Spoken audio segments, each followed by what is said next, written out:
a Merry Christmas, ho ho ho, from Golden Age Radio, rumble.com/C/GIR.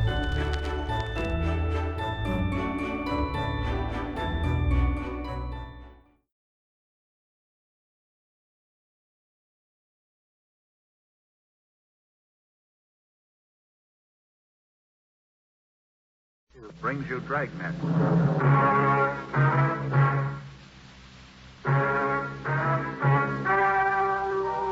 Ladies and gentlemen, the story you are about to hear is true. The names have been changed to protect the innocent.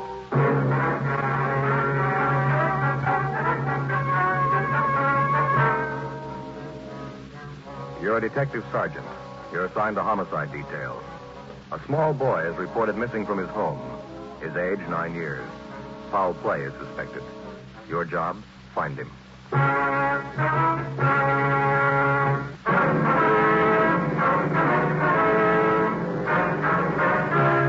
Dragnet, the documented drama of an actual crime. For the next 30 minutes, in cooperation with the Los Angeles Police Department, you will travel step by step on the side of the law through an actual case transcribed from official police files. From beginning to end, from crime to punishment, Dragnet is the story of your police force in action. It was Thursday, December 22nd. It was cold in Los Angeles. We were working the night watch out of Homicide Division. My partner is Frank Smith. The boss is Thad Brown, chief detective. My name's Fred. I was on the way into work, and it was 3:55 p.m. when I got to room 42. Homicide. Hi, Joe. Frank, what's doing? Oh, nothing. Pretty quiet. How's your mother? Oh, that cold's still hanging on. Bad cough. Doc says nothing serious, though. My kid's got the same thing. Must be some kind of a virus going around. Yeah, maybe so. Did you get all the reports on that Webster case yet? Yeah, all taken care of. Good. I get it. Homicide, Friday. This is Levinson, Unit 11J1. Got something for you. Yeah, Harry, what's doing? Doherty and I are out here on Hollis Avenue, 4656, trying to track down a 9-year-old boy. Well, what's the story? Kid's missing. Suspicion of foul play. Yeah? How long has he been gone? About 2 hours. Looks like a job for homicide. How'd he figure? The kid was last seen playing in the backyard of his home. Yeah? We checked over the yard. Did you find anything? Blood stains, lots of them. They look new. Frank and I left a message for Chief Detective Thad Brown. Then we went over to the crime lab, picked up Ray Pinker, and drove out the Arroyo Seco Freeway to Hollis Avenue. It was an average neighborhood. Number 4656 was a one-story green stucco residence situated on the corner of Hollis Avenue and Harrison Drive. Beyond the backyard was a tract of undeveloped land, covered with scrub oaks. Harry Levinson from Highland Park Juvenile was waiting for us in front of the house. Back this way, fellas. You coming, Ray? Well, I got my bag. Who notified you the boy was missing, Harry? The mother said she went down to do some Christmas shopping about 11 this morning, left the boy home. Came back about 2 this afternoon. He was gone. What's the name? Johnstone. The kid's name is Stanley, 9 years old. Was the gate open like this when you got here? Yeah, we haven't touched a thing. There's stains over here, Mr. Pinker, along the edge of the walk there, you see? Yeah, let me see. Quite a few stains, huh? Looks like it might be blood. Try some benzodine on him. There we are. See what happens. Where's the kid's mother now, Harry? She's in the house. Doherty's talking to her. Did you talk to any of the neighbors? Yeah, the people next door, the ones on this side. They couldn't tell us anything. There it is, fellas. Yeah, Ray? These spots I covered with benzodine, they're turning blue. Blood stains, all right. Can't say definitely whether it's human or animal. You have to go back to the lab to run it through? Yeah, biological precipitin test. Any one of those glass vials in the bag, will you? One of these? Mm-hmm. Yeah. Thanks. Scrape some of these flakes off for the test. There we are. How soon can you type the blood for us, Ray? Precipitin test won't run more than 20 minutes. Take 3-4 hours to run a blood grouping, though. Yeah. That's it. Anything else you want to check? Levinson, anything else? Yeah, right here under this tin can. Empty shell. 22, huh? Yeah, might tie in, might not. Mark it and dump it in this envelope, will you? Sure. There you go. Thanks. Did you get out a missing broadcast on the boy, Harry? Yeah, Doherty did about half an hour ago. Here's the description right here. Thanks. Mother know about the blood stains? No, we didn't tell her. She's worried enough already. She has no idea what might have happened to her boy, huh? No more than we do. Checked all the friends, relatives. We're covering the neighborhood. No trace so far. Not much to go on. Blood stains, empty cartridge. It could mean 100 things. Any ideas, Friday? Just one, and I don't like it.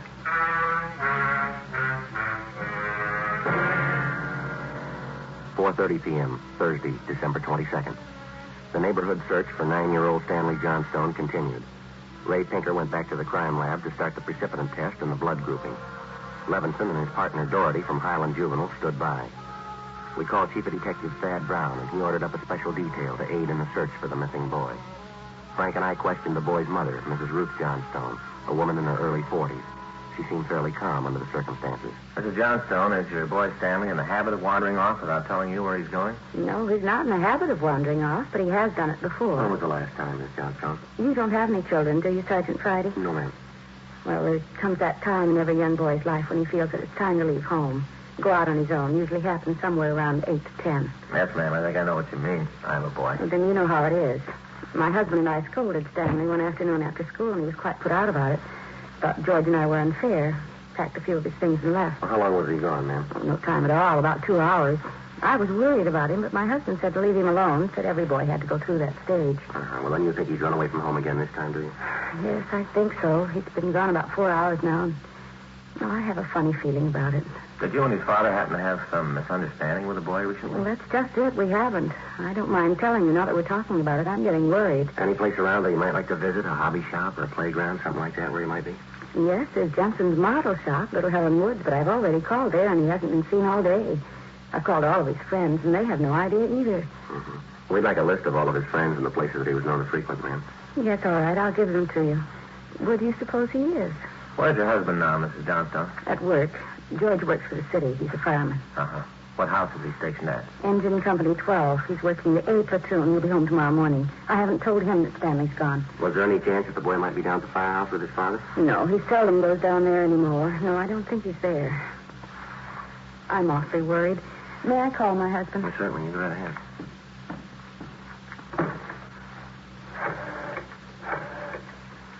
I know George will be worried. Stanley's been gone too long. Hello. May I speak with George Johnstone? This is Mrs. Johnstone. Thank you. I hate to call George at his work. Yes, sir. Does your husband own a gun, ma'am? Yes, he does. What caliber, would you know? It's a .45 automatic. He's got it in the... George? Well, this is Ruth. George, is Stanley down there with you by any chance? Oh, no, I can't find him anywhere.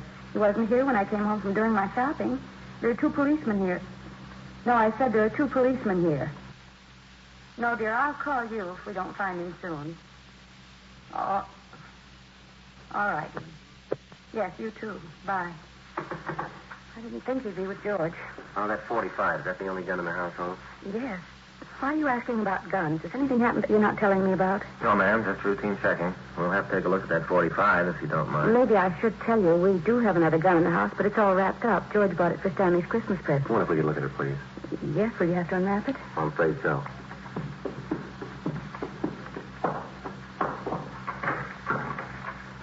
I think I can reach it. We had to hide it. Let me see. Well, here's the paper it was wrapped in. Stanley must have found it. It's gone. You see? Here's the gift card and the box the gun came in. The rifle. Uh-huh. Could I look at the box, ma'am? Thank you. How about it, Joe? .22 caliber. Thursday, December 22nd, 5:15 p.m. It was getting dark. The search for the missing boy continued. We checked the list of Stanley Johnstone's friends. None of them or their parents had any idea of his whereabouts. We talked with Levinson again. He'd been in touch with the detail combing the neighborhood. They'd found nothing. We went down to Hollis Avenue and 10th Street, service station on the corner. You want a dime, Joe? No, I got one. You watch the Chief Browner. Yeah.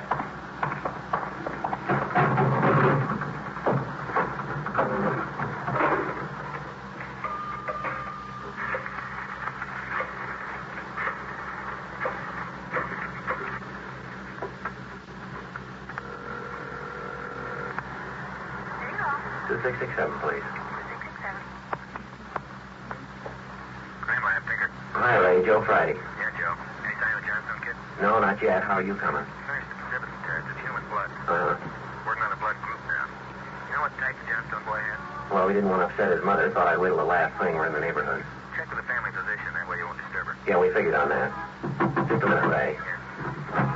Yeah, Frank. The box is full there. Okay, be right out. Ray, Thad Brown's out here now. Check you later, huh? Right, Joe. Right. Thanks.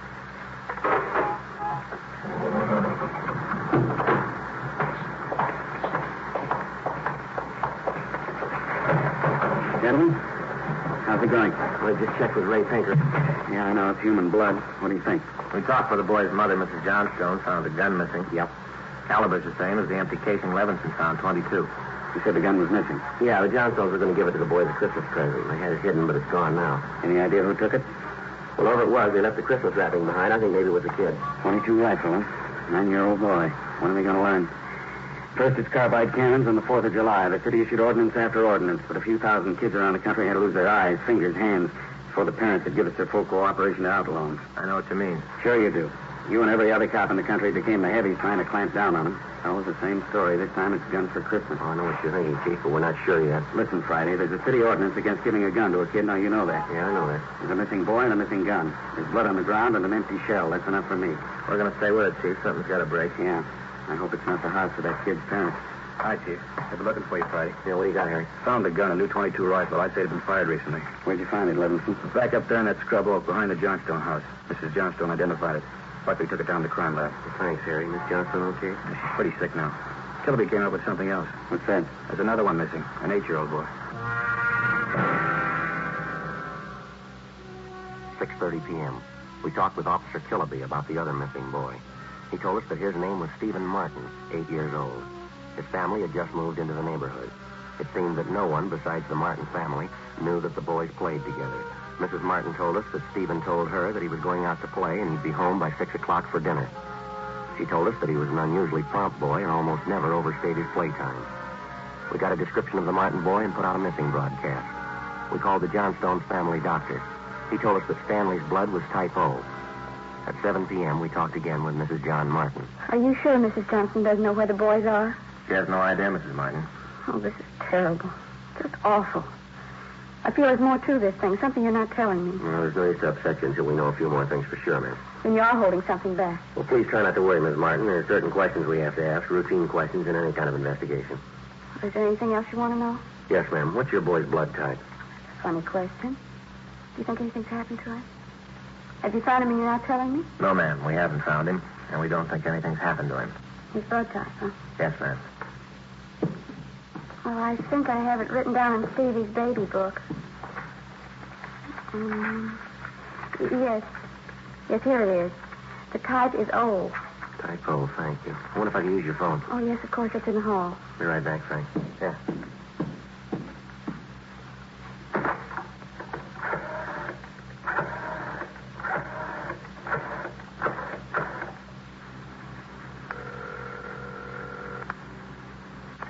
City Hall, 2667, please. 2667. Crime lab, Pinker. Hi, Ray. This is Friday. Yeah, did you get the blood types on the two missing boys? Yeah, both type O. So were the stains, Joe. Type O.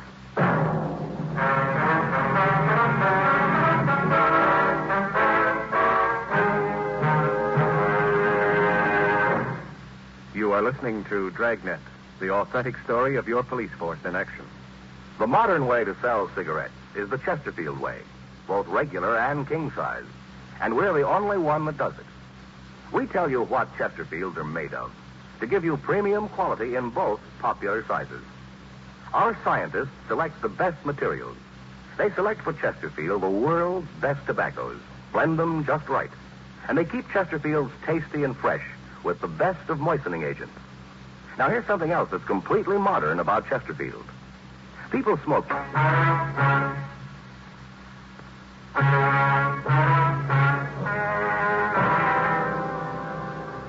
8 p.m., Thursday, December 22nd. Still no sign of either of the missing boys. Chief of Detective Thad Brown went back to headquarters to direct the search from there. He dispatched another detail of 50 men to aid in the hunt for the missing youngsters. 8:30 p.m. It was getting colder. The citrus growers were warned to expect a freeze.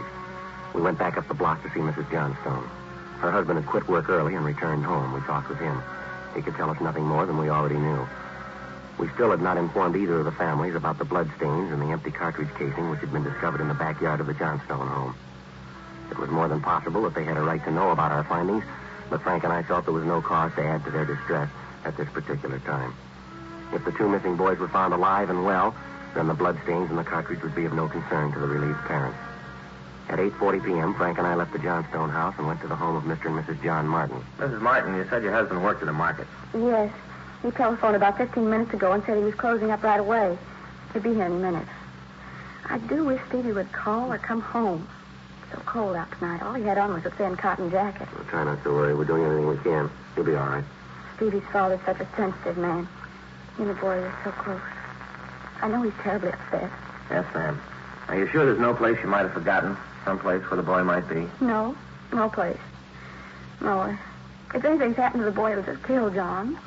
Mrs. Martin. You just sit still. I'll get it. Thank you. Joe? Yeah, Harry. Johnstone kid, he's been found.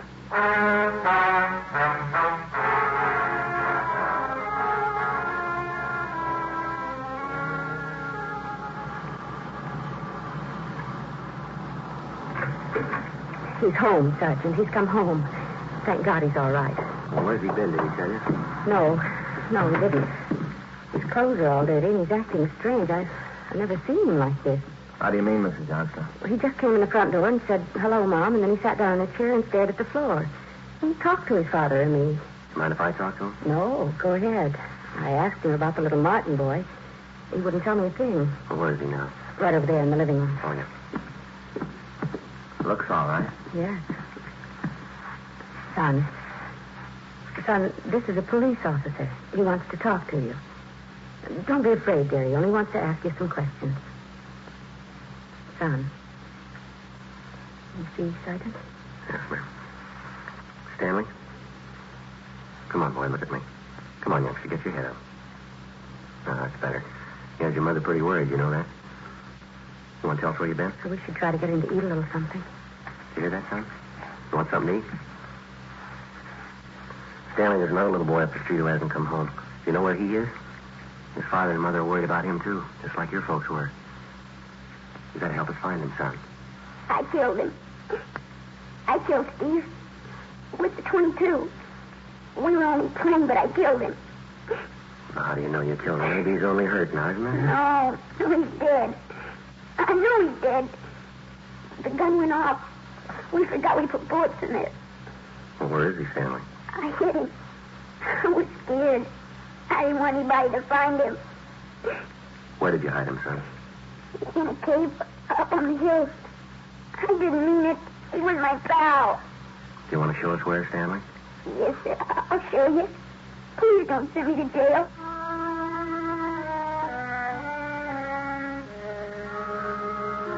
9:15 p.m., Thursday, December 22nd. 9-year-old Stanley Johnstone led the way up the hill behind the backyard of his home. He showed us the wagon he'd moved the body in. His father came along with us. About 50 feet from the crest of the hill, the boy pointed to a thicket of scrub oak. There we found a small cave holding the body of Stephen Martin. There was a single bullet wound in his chest just below his heart. He was dead. We covered the body. Stanley, how did it happen? Oh, I knew my folks were going to give me a gun for Christmas. I knew where it was and I got it. There was a box of bullets with it.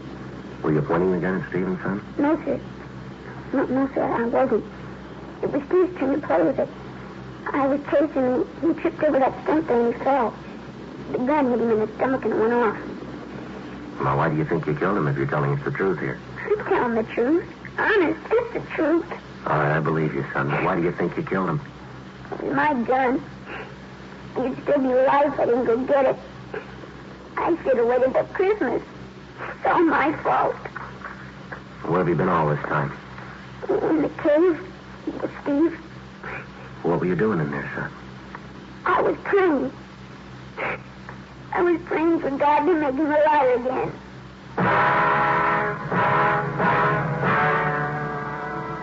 After a thorough investigation, Frank and I were convinced that the shooting of Stephen Martin was accidental. Ray Pinker's findings substantiated the Johnstone boy's story, even to the smallest detail. We put in a call to the coroner's office and acquainted him with the facts. He designated a local mortuary to handle the body pending autopsy and granted us permission to remove the body to the Martin home. Mrs. Martin collapsed. The family doctor was called. Frank and I sat in the living room to wait for John Martin, the dead boy's father. Edith? Edith? Mr. Martin? Yes. You the police? Yes, sir. Where's Edith? Where's my wife? Has my boy come home? Well, have you found him? Yes, sir. Well, where is he? Steve? Stevie? Where's Steve? He's hurt, isn't he? Yes, sir. Where is he? I want to see him. He's hurt pretty bad, Mr. Martin. Oh, where is he? I want to see him. How bad? Pretty bad.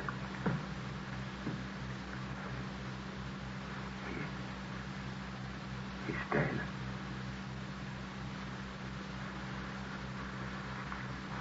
All right, if I go in. Yes, sir, if you want to. Will you go with me? Yes, sir.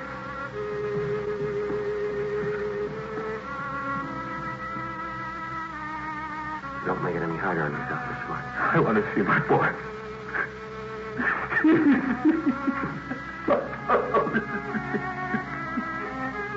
Mr. Martin.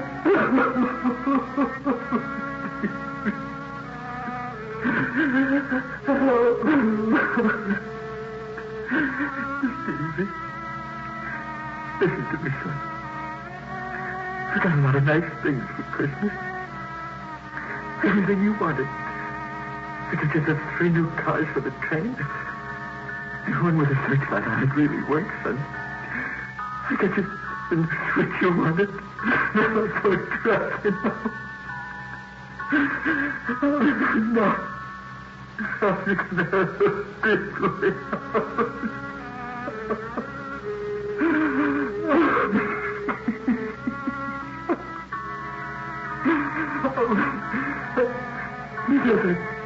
The baseball mitt we saw. I got it for you. The cowboy ugly you wanted. I got it.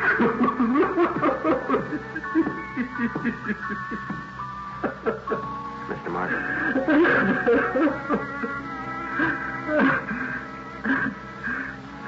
Sorry.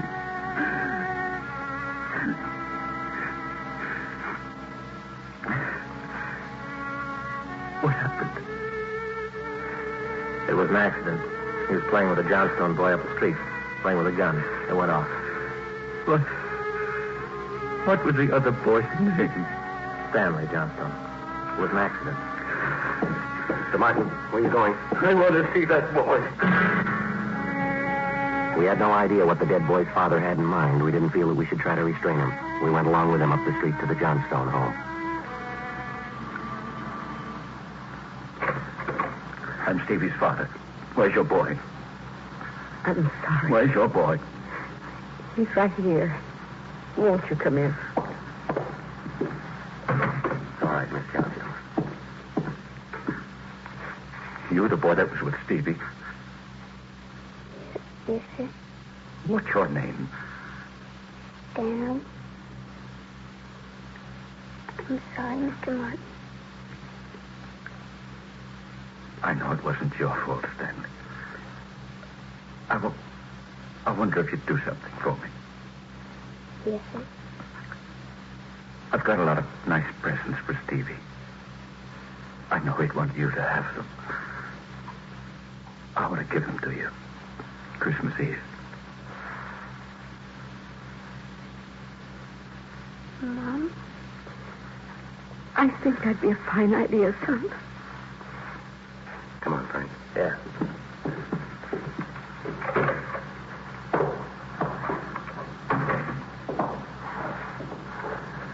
Well, what's it all prove, Joe?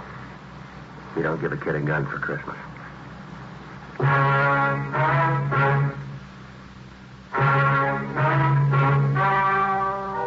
The story you have just heard was true.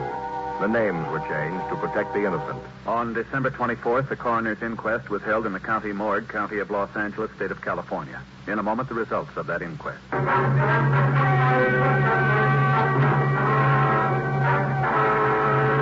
At the coroner's inquest, it was officially recorded that Stephen Martin's death was the result of an accident.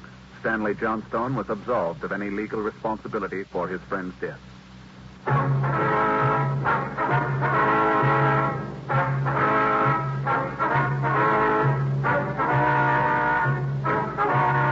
have just heard Dragnet, a series of authentic cases from official files. Technical advice comes from the Office of Chief of Police W.H. Parker, Los Angeles Police Department. Technical advisors Captain Jack Donahoe, Sergeant Marty Wynn, Sergeant Vance Brasher. Heard tonight were Ben Alexander, William Johnstone, Sammy Ogg. Script by Jim Moser. Music by Walter Schumann. Hal Gibney speaking.